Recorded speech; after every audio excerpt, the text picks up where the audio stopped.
Coba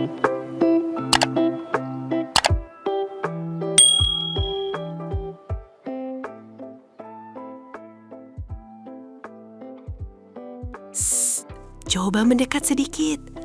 Lihat ke sana. Di balik pepohonan rimbun yang daunnya berbisik ditiup angin itu. Orang-orang desa sering bercerita dengan wajah pucat tentang monster menyeramkan yang tinggal di gua gelap itu. Mereka bilang suaranya menggelegar seperti petir dan napasnya panas seperti api unggun raksasa. Tapi, biarkan aku memberitahumu sebuah rahasia kecil. Itu sama sekali bukan monster yang menyeramkan. Jika kalian melihat lebih dekat, kalian akan menemukan sesuatu yang sama sekali berbeda. Sebuah rahasia yang tersimpan rapat di balik bebatuan dingin itu. Perkenalkan, ini adalah Dogo. Dogo bukanlah naga penghancur kota atau penculik putri raja. Lihatlah matanya yang besar itu, sama sekali tidak memancarkan kekejaman, bukan? Malah, Dogo mungkin adalah makhluk paling pemalu di seluruh hutan ini.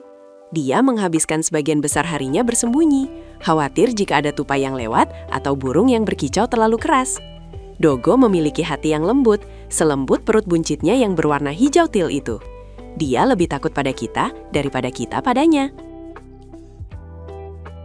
Sementara naga lain mungkin sibuk mengumpulkan emas batangan atau mahkota raja. Dogo memiliki obsesi yang sedikit berbeda. Dia adalah seorang kolektor keindahan alam. Bukan emas, bukan perak, melainkan batu-batu cantik. Lihatlah betapa bahagianya dia memegang kristal kuarsa itu. Bagi Dogo, setiap batu memiliki cerita dan kilauannya sendiri. Dia bisa menghabiskan berjam-jam hanya untuk memandangi pantulan cahaya pada permukaan batu kali yang licin. Ini adalah dunia kecilnya, tempat di mana dia merasa aman dan tidak perlu bersembunyi. Setiap pagi, setelah memastikan tidak ada penyusup di depan gua, Dogo memulai ritual sucinya, perawatan koleksi. Dia memperlakukan batu-batu ini seperti anak-anaknya sendiri. Dogo akan mengambil kain lap favoritnya, yang sebenarnya adalah potongan selimut tua, dan mulai menggosok debu-debu nakal yang menempel. Dia menggosok dengan lembut, penuh kasih sayang, memastikan setiap sudut batu ametis itu bersinar sempurna. Dia bahkan bersenandung pelan, sebuah lagu naga yang terdengar lebih seperti dengkuran kucing raksasa yang sedang flu. Tentu saja, koleksi yang hebat membutuhkan usaha yang hebat pula. Dogo harus memberanikan diri keluar dari gua nyamannya untuk berburu harta karun baru. Tepi sungai adalah lokasi favoritnya. Air yang mengalir jernih seringkali menyembunyikan permata-permata sungai yang telah dipoles oleh alam. Lihatlah gerak-geriknya yang canggung itu. Dia berusaha tidak terlihat mencolok, meskipun tubuh hijau besarnya sangat kontras dengan semak-semak. Dia mengawasi sekeliling dengan waspada, bukan mencari musuh, tapi takut kalau-kalau ada kelinci yang memergokinya sedang bermain air. Dan disinilah letak komedinya. Sang naga yang ditakuti penduduk desa, makhluk yang dianggap buas, ternyata bisa hampir pingsan karena kaget oleh seekor kupu-kupu. Kejutan kecil seperti ranting patah atau capung yang terbang rendah bisa membuat jantung Dogo berdegup kencang. Dia adalah raksasa yang memiliki jiwa seekor hamster yang penakut. Bayangkan jika penduduk desa tahu bahwa monster mereka ini sebenarnya sedang bersembunyi di balik pohon hanya karena seekor kupu-kupu ingin menyapanya. Namun, hari ini hutan kedatangan tamu yang berbeda. Bukan kesatria berbaju besi, bukan pula pemburu hadiah.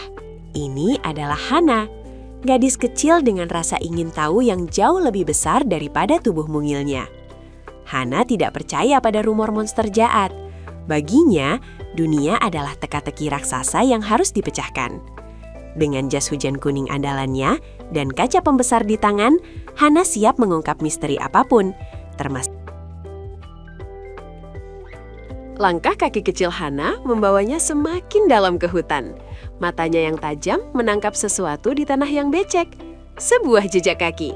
Tapi tunggu dulu, ini bukan jejak kaki monster biasa. Ukurannya memang besar, tapi lihatlah polanya. Ada bentuk bunga yang tercetak di sana. Mira mengerutkan kening, mencoba mencerna logika di balik jejak ini. Monster macam apa yang meninggalkan jejak seimut ini? rasa takutnya menguap, digantikan oleh rasa geli dan penasaran yang semakin memuncak. Akhirnya, Hana tiba di depan gua yang ditakuti semua orang. Tapi alih-alih bau belerang atau suara geraman, dia disambut oleh sesuatu yang ajaib. Cahaya warna-warni memancar pelan dari dalam kegelapan gua, menari-nari di dinding batu seperti disko sunyi. Merah, biru, ungu, dan hijau. Ini bukan sarang monster, pikir Hana. Ini terlihat lebih seperti kotak perhiasan raksasa yang pintunya terbuka sedikit.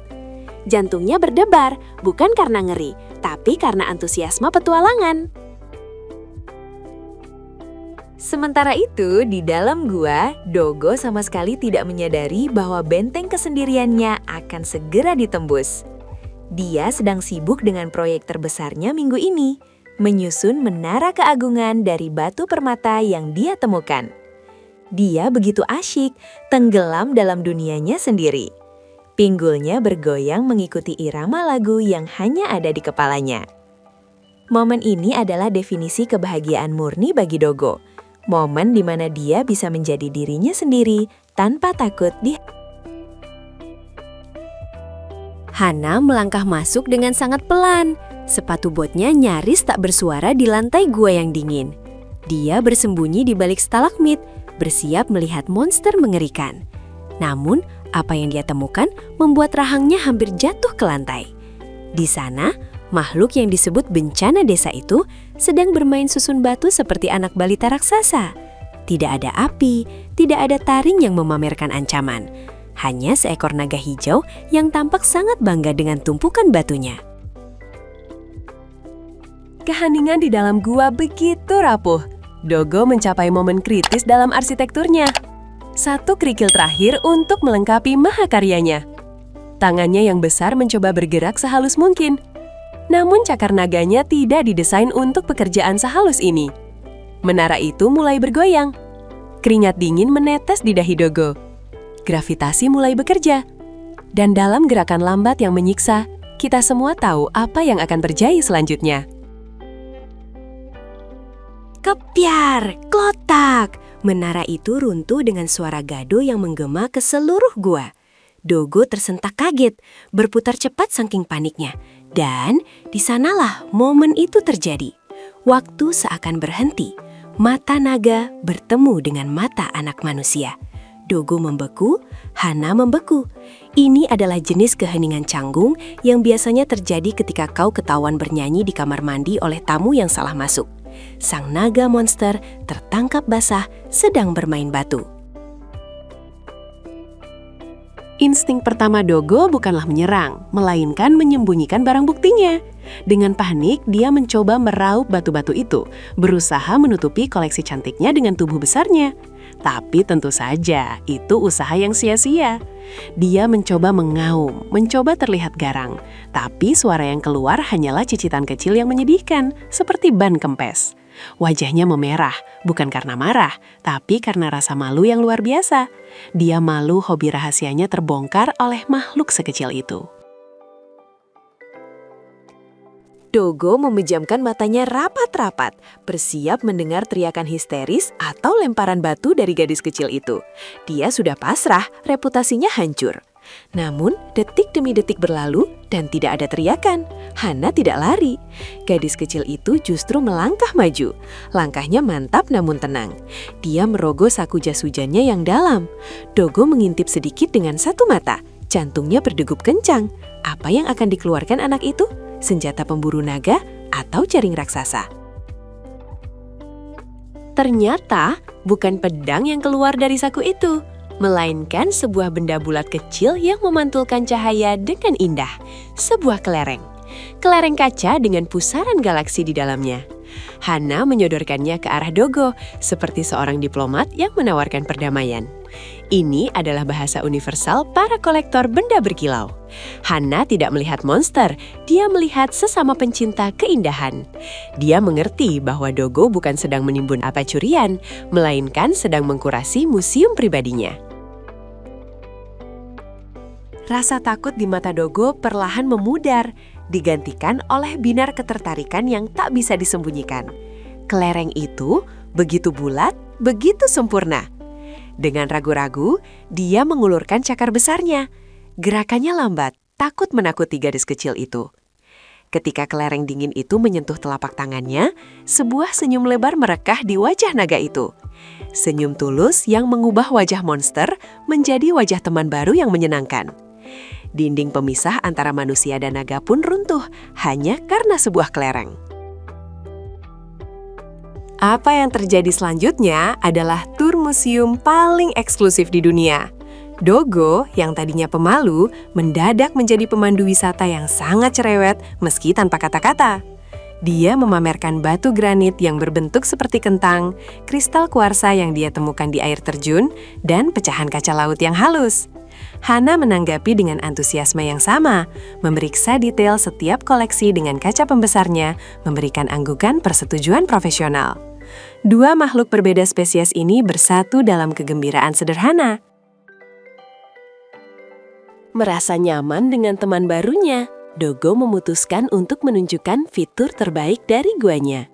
Dia menarik napas dalam-dalam dan bukannya menyemburkan api penghancur, dia meniupkan percikan api kecil yang lembut ke arah deretan kristal fosfor di dinding gua.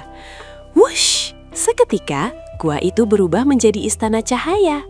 Ribuan warna berpendar, memantul dari satu batu ke batu lain. Wajah Hana bermandikan cahaya pelangi. Matanya membelalak takjub. Ini bukan gua yang gelap dan lembab. Ini adalah galaksi tersembunyi di bawah tanah. Di bawah cahaya magis itu, rasa takut sudah menjadi kenangan masa lalu. Mereka duduk berdampingan, bersandar pada dinding gua yang dingin, namun terasa hangat oleh persahabatan. Mereka bermain bayangan tangan. Hana membuat bentuk burung yang sempurna. Sementara Dogo berusaha keras membuat bentuk kelinci dengan jari-jari gemuknya, tapi hasilnya lebih mirip gumpalan awan aneh. Mereka tertawa. Suara tawa anak kecil dan dengkuran gelimaga berpadu menjadi musik terindah yang pernah didengar dinding gua itu. Matahari di luar mulai turun, menyiramkan warna oranye keemasan ke hutan. Hana tahu dia harus pulang sebelum orang tuanya khawatir. Perpisahan itu tidak penuh air mata, tapi penuh janji. Dogo mengantar Hana sampai ke mulut gua.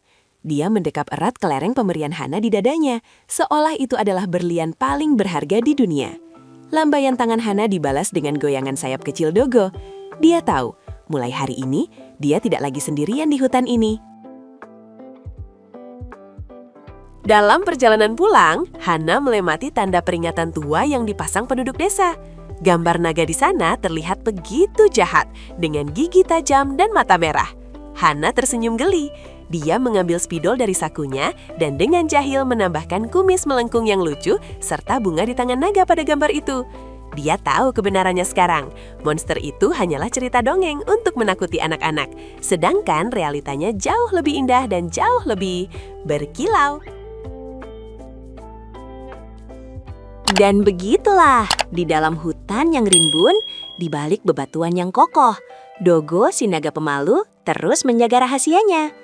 Bukan emas jarahan atau tulang belulang satria, melainkan koleksi batu-batu cantik dan sebuah persahabatan baru yang berkilau. Kadang-kadang, hal yang paling kita takuti dari kejauhan, ternyata hanyalah teman yang belum kita kenal, yang sedang menunggu untuk membagikan keajaibannya. Sampai jumpa di petualangan berikutnya, di mana rahasia lain menunggu untuk ditemukan.